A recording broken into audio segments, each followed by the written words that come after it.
नमस्कार, आप निहाળી રહ્યા છો અડીખમ ગુજરાત શુભ યાત્રા સ્વચ્છ યાત્રા અંતર્ગત લુણાવાડા એસટી ડેપો તથા કન્યાશાળાની બાળાઓ દ્વારા સફાઈ ઝુંબેશ રેલી યોજાઈ।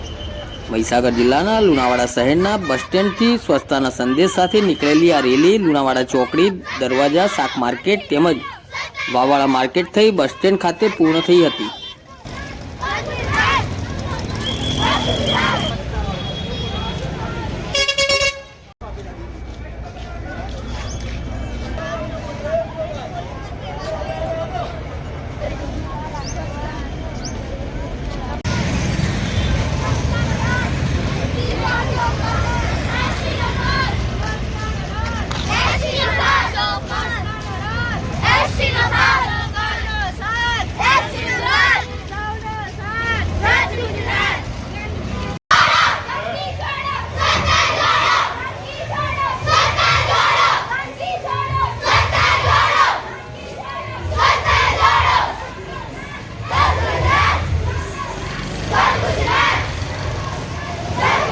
અડીખમ ગુજરાત ન્યૂઝ ચેનલને સબસ્ક્રાઇબ કરીએ અને વિડીયોને લાઇક કરીએ તેમજ વધુમાં વધુ ગ્રુપોમાં શેર કરીએ।